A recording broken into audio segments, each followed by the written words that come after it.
les Sénégalais on a eu 14 morts si événement mars dernier bàkki démb rek violence yi nga xam ne nemmeeku nañ ko foofule à Ziguinchor ñaari mort foofule si Ziguinchor benn policier ak benn ndaw bu rek bi ñu faat ak foofule si kër Mbaye Fall mujj gi procès bi ñu renvoyé ko ba le 23 mai boobule dogal nag ku ko jël moo nekk rek ki nga xam ne moo nekkoon président bi rek nga xam ne moo doon présider keroog séance bi ndaxte dafa amoon rek ay vices par rapport ak li nga xam ne moo nekk procédure boobule procès Aliou naka nga jànge procès Adji Sarr Ousmane Sonko et ses lots de conséquences surtout par rapport ak perte vies humaines yi balaa ñuy ñëw si fond dossier. mais gis nga jàpp dossier bi mu éclaté. li ëpp ci sénégalais yi dont ñun. dañ ci tey. jàpp ni quand même benn sénégalaise la bi nga xamante ni citoyenne sénégalaise la bu tuumaal beneen citoyen sénégalais. mais qui est un leader de l'opposition. ñuy xool yëf yi fi mu jëm. parce que tout le monde sénégalais yi li ci ëpp pour ne pas dire sénégalais yëpp jàpp nañ ni mbir yi dafa war a leer. waaye mu tegu ci yoon. mais bi ñu gisee ñu tàmbali rek emballé machine judiciaire di salfaañe ay droit wu Ousmane Sonko. sénégalais yi taxaw ne déet bugg nañu mu leer waaye na tegu ci yoon. ñu forcé bugg gën a emballé machine bi sénégalais yi ju génn mooy événement mars 2021 yi. loolu c'est au-delà de Pastef. ay sénégalais ñoo gis. Macky Sall dans l'histoire ni mu demee ci ay dossiers yi nga xamante ni à la base c'est des dossiers yu war a doon des dossiers judiciaires justice en toute indépendance mu doxal ko ba li ci war a feeñ mu feeñ ci mais mu ñëw dugal ci loxoom di écarter ay adversaires politiques donc sénégalais yi li leen rëcc ci Khalifa Sall ak Karim Wade moom lañ ne ni léegi foog ñu rattraper ko du ñu nangu que ci dossier bii nii nga xamante ni ñëpp bugg nañu mu leer mais que ñu bañ ko teg ci yoon di salfaañe ay droits opposants politiques ñu war a lever immunité parlementaire am defuñu ko di ko convoquer naka si. ñu ne loolu aussi wax wàllum écarter adversaire politique aussi Aliou est-ce que aussi c'est pas trop dire. non parce que comme ni nga ko waxee c'est deux sénégalais. non mais deux sénégalais mais deux sénégalais bu ñu demee léegi dans la procédure déjà. non déglu ma non Macky Sall lu ci du yoon mooy nguur gi ak les instruments yi nga xamante ni nguur gi moom lay utiliser. nee naa la fii. est-ce que on est d'accord que bi ñu yëkkatee dossier bi nguur gi. ni mu doxalee à travers la police ak procédure bi ni ñu ko defee dañ salfaañe ay droit Ousmane Sonko. n'est-ce pas dañ salfaañe ay droit am dañu waloon d'abord lever immunité parlementaire am ils l'ont pas fait. ñu bëgg tout de suite convoquer ko yóbbu ko nëbb ko jant bi dañuy wax rek te yàlla tax. mais loolu la dañu salfaañe ay droit am sénégalais yëpp gis ko ne warul demee nii ñu wax ñu kii et c'est la même chose qui est arrivé à Khalifa Sall ak Karim boo xoolee Khalifa Sall ak Karim bépp institution. D'intégration africaine, que ce soit la CEDEAO, nga dem au niveau des Nations Unies, à chaque fois qu'ils ont rendu une décision, ils ont dit mais ñii dañu salfaañe seeni droits. Mais le président Macky Sall et son pouvoir, comme à chaque fois, quand ça ne les arrange pas, ñu ne le Sénégal est autonome, c'est un pays qui est xawma lan qui a mais non. Donc dans ce dossier-là, loolu la toi tu penses que les événements de mars ñi génnoon, tu penses que c'est Pastef? Non c'est au-delà de ça sénégalais yi ñoo ne na tegu ci yoon non na tegu ci yoon bi ñu demee ba ñu stop mu am xalif général des mourides mu am ay jéego yu am ba kii sénégalais yi dem toogaat après nag ñu ibbi seeni gët di xool ci réew mi lañ nekk ku mel ni man yow daan nga ma invité lu bari ci dossier bi dama ci doon demee ak prudence mais bi may suivre le dossier di déglu ay audio xam nga di gis yeneen ak yeneen ak yeneen di déglu le gynécologue bi nga xamante ni moom moo kii mais di leen déglu di kii mais après je dis mais de qui se moque-t-on de qui se moque-t-on sénégalais yu bëri demal nga def micro trottoir télé bu baax bi suba demal nga dem Colobane dem Médina dem fu ne déglu laaj sénégalais yi dossier bi li ngeen ci xalaat ils se sont fait leur opinion parce que nit ñi aussi dofuñ se faire une opinion ak tamit loo xam ne moo nekk. donc léegi ñu jógee ci loolu. njaab ñu jógee ci loolu. njaab ñu jógee ci loolu mu am yeneen dossier yu ñëw muy notamment le dossier bi nga xamante ni mais en si peu déjà ce dossier Mame Mbaye Niang man bi mu jibee dama woo yenn nit yi nga xam dañ nekk ci mbiru yoon laaj leen quoi. ñu ne ma ñoom la première chose bi leen jaaxal ci dossier wu Mame Mbaye Niang bi mooy ni mu gaawee niñ ko accéléré.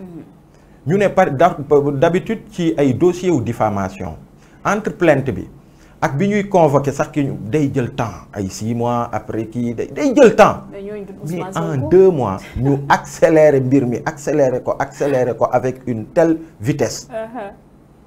ñu jóge ci loolu dem sur gis nañ li mu jur yëpp.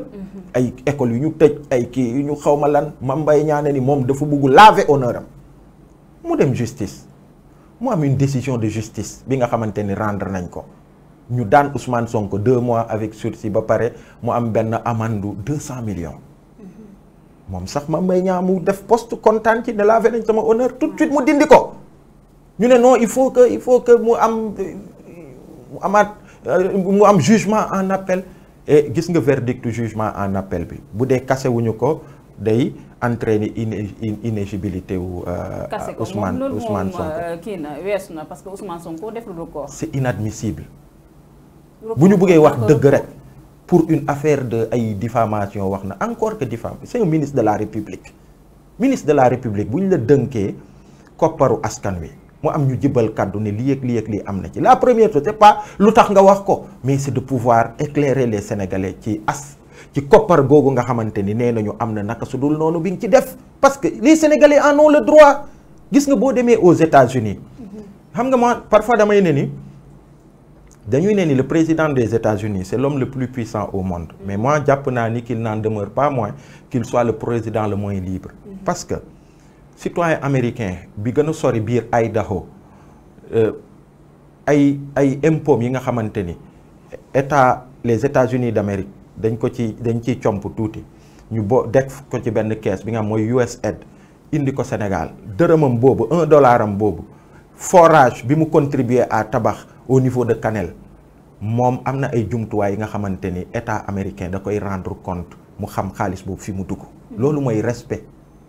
donc munoo doon ministre de la République mu am ci sa tutelle li am ñu ci wax li ni mel ay xawma ñaata milliards c'est combien encore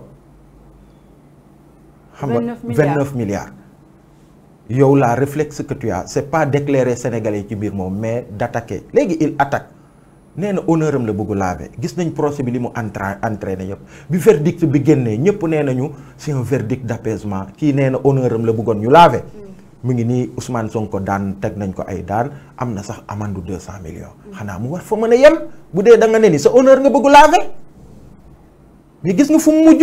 Là c'est le procureur. mais oui le procureur et lui-même Mame Mbaye Niang il a poursuivi et le procureur xam nga ni tutelam c'est le ministre de la justice Macky Sall mooy patron. et aujourd'hui pour un procès de diffamation au Sénégal. ñu bëgg écarter un candidat à l'élection présidentielle du dëgg du yoon leneen li nag mooy ci mbirum dossier bi uyu ji du uyu ji ñun ñëpp déglu nañu Ousmane Sonko il a dit que moom ces derniers temps à chaque fois que mu bëgg dem répondre à la justice. Il parle de désobéissance civile. Oui, c'est lui qui le dit mais il dit par rapport à aller au procès et F24 wax na ko nee na ni mais yaa xayti comme Ousmane civil boobu la xaw ma civique parce que les deux se disent en fait est-ce que nekk na en faveur d'Ousmane Sonko wala sax loolu est-ce que mënul luy suñu doyen Alioune Tine di ragal dem sax ba dugal Sénégal ci benn guuta boo xam ne dootuñ ci mën a génn parce que on a vu ce qui est en train de se passer en Casamance. Non damay ñëw d'abord sur le fait que parce que man quand j'écoute et je pense que tous les Sénégalais ont écouté et F24 wax na ko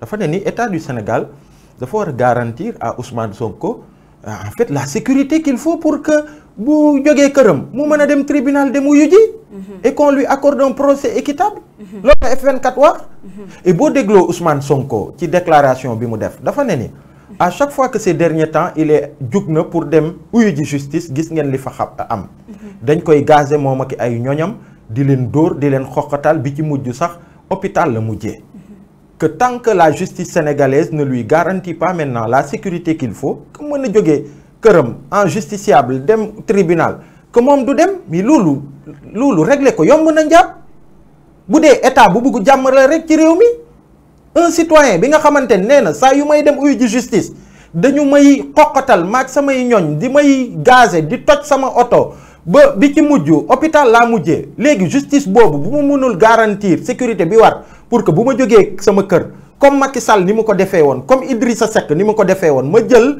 itinéraire bi ma bëgg ñu encadrer ko s'il le faut ma dem uyu ji justice que ñu garantir sama sécurité tant que loolu amul du ma dem mais njàpp quand même c'est le minimum que l'on puisse demander à un état et après léegi lan bëgguñu jàmm et le procureur Aliou Ndao mu ngi koy wax procès bi yegg seegul sax du point de vue de la loi nee nañu il a jusqu'à la veille du truc pour ñu constater xaw ma lan bien avant loolu ils vont aller à Ziguinchor ils vont aller là-bas commencer di jalonner di positionner wu ñuy dóor ay grenades muy dem di dugg ci këram di boom mu am xale bu mais c'est grave et après on veut dire quoi. Est-ce que Ousmane Sonko aussi a une responsabilité par non, rapport à la responsabilité man maa bëggoon xam nga man maa non gis nga njàpp man maa bëggoon gis nga dans des pays yi nga xam ne dañuy ne ni c'est des démocraties dañuy dem ba parce que quand même Ousmane Sonko c'est un leader de l'opposition. Parce qu'il n'est pas aussi au-dessus des lois. Non, pas aussi. ça, mais c'est un justiciable.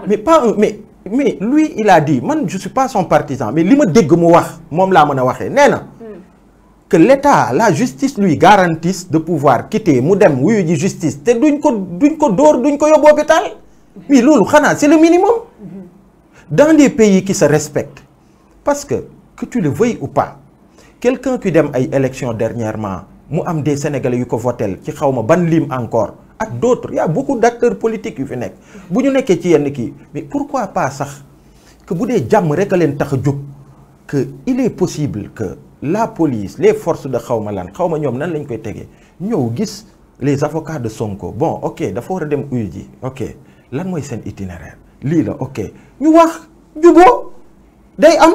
bu fekkee itinéraire am boobu dafa nar a drainer du monde wala sax tax ba liberté de circuler aussi. il en a la liberté. Macky Sall en a eu la liberté. Et la liberté des autres aussi. Mais Macky Sall mii di non mais. la vie des Sénégalais ne se résume pas aussi à Ousmane Sonko aussi à Aliou Sané. mais man loolu c'est l'autre chose loolu peut-être laaj ko Ousmane Sonko mais man li ma mën a wax te yàlla tax parce que gis nga jàpp réew day toll fi nga xamante ni il faut ku ci nekk mu jël say responsabilité di wax te yàlla tax te man bu ma waxee te yàlla tax. dañu fi fekkee Macky Sall bi mu nekkee opposition dañu ko fekkee et à l'époque kaddu yii taxawaay yii ñuy am nga xamante ni. dañu daan veiller à ce que président Abdoulaye Wade mu bañ a xoqatal opposition ci taxawaay joogu lañ nekkee woon Macky Sall bi mu nekkee opposition convoqué nañ ko fi pour que mu dem ci mbirum blanchiment d'argent mu jóge ay militants am vidéo yaa ngi existé mu rassembler leen ñoom ñëpp ñu ànd dem di doxantu awee Sandaga jël yenn marchand ambulant jënd ñenn ñi nga xamante ni sopp nañ ko ñu def ndiiraan bu am solo mu dem uyu ji kenn xoqataalu ko Idrissa Seck sur les chantiers de Thiès bi ñu ko convoqué ndiiraanam la kii ak ay militants Abdoulaye Wade en grand démocrate permettre ko mu sillonner yoon bi mu bëgg mu dem uyu ji la justice sénégalaise mais pourquoi lui il le refuse à son opposition au nom de quoi njab bi tey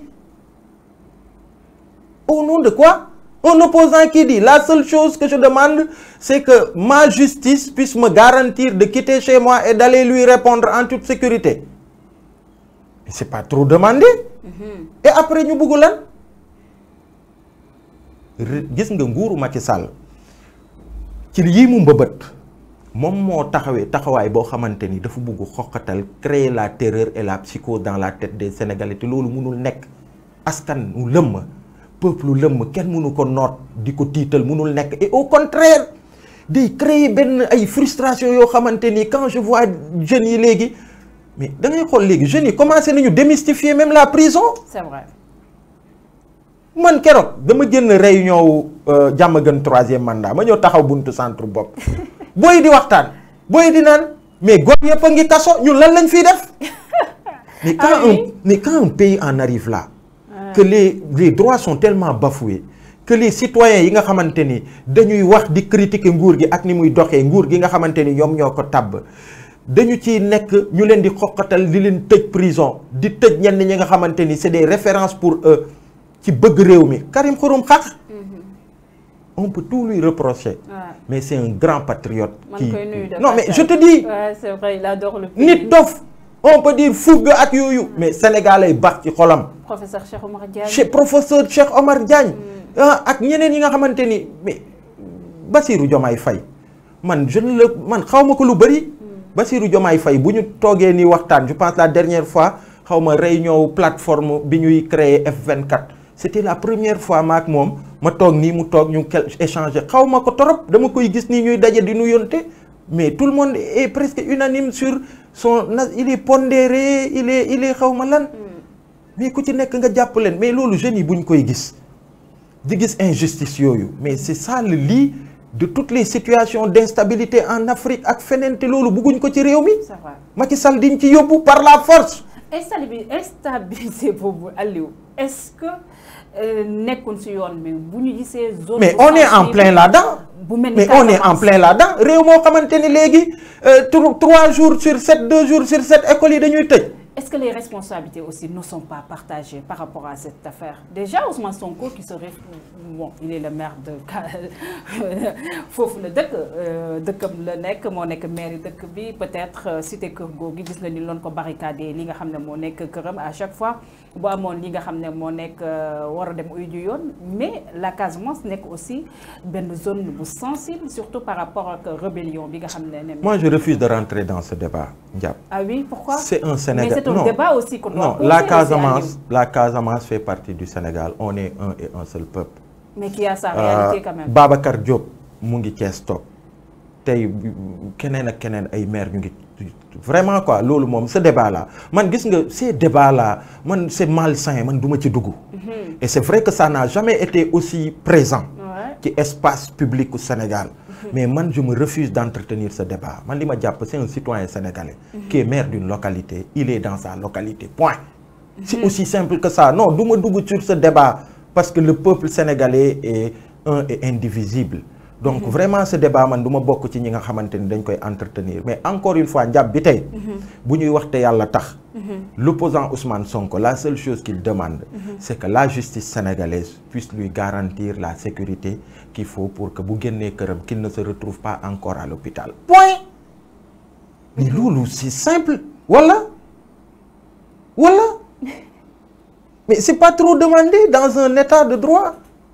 Une démocratie, c'est aussi simple que ça. Moo tax F24 ci communiqué yi mu jibal ci position forte yi mu am mu ne il faut que l'État puisse garantir à Ousmane Sonko cette sécurité-là qui lui permette d'aller répondre à la justice.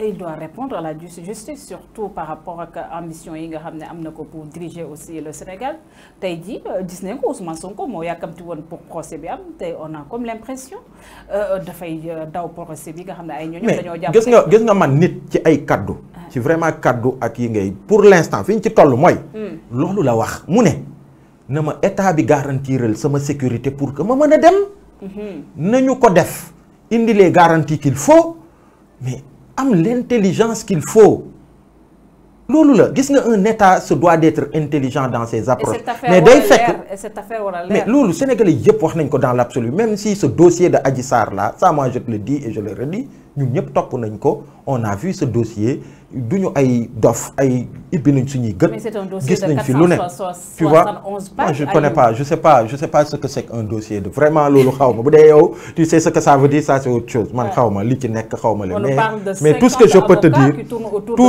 peux te dire mooy tey la seule exigence encore une fois jusqu'à preuve du contraire la seule exigence que l'opposant Ousmane Sonko a posée c'est que ñu garantir sa sécurité pour mu dem uy justice mais loolu c'est simple Ndiap bi tey loolu soxlawul ñu ciy disserter bu dee état bu bugg jàmm la état bu bugg dal ci réew mi mais xanaa loolu yomb na régler wala mais balaa yëfi di kii en flagrante en parfaite violation des dispositions du code de procédure en matière de xawma lan chambre criminelle ak bien avant ñuy dem foofu di boom di dóor ay kii xam nga jaxasoo di fa am ci zone bi nga xamante ni comme ni nga ko waxee c'est très sensible mais loolu lu ko fi jar le procureur Ndao sax dem na ba incident yi nga xam ne mën nañu wax ne causé na sax mort d'homme ak li nga xam ne moo nekk saccage doy waar yi dañoo war a exiger li nga xam ne moo nekk. mais absolument les ministres. mais sur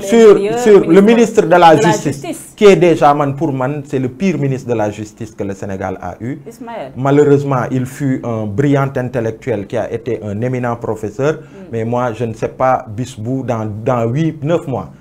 bu nguur gi demee moom je sais pas ndax dina amati le courage d'aller ci biir amphi yi toog jàkkaarloog les jeunes de cette génération là ne droit la leen di jàngal le professeur Ismaïla Madior Fall moomu dem taxaw fële après avoir travaillé sur la réforme de la constitution bi nga xamante dafa verrouiller mbirum mandat mu taxaw devant les Sénégalais ne nul ne peut prétendre exercer plus de 2 mandats consécutifs au Sénégal yooyu yëpp mu wax ko tey parce que dañ ko tabb ministre de la justice mu am ay privilèges dem taxaw au niveau de Rufisque di naan mbirum mandat dootul mbirum constitution mais mbirum politique la ça c'est petit donc moom déjà y a cela mais au-delà de ça salfaañi yi am te procureur Alioune Ndao bi nga xamante ne xam-xamam màcc na ci il est très bien placé pour le dire bi mu koy wax dafa teg le code électoral teg les textes mu wax ko nga xamante ni lu leer la donc sa responsabilité est engagée et dans un état normal qui se respecte il doit démissionner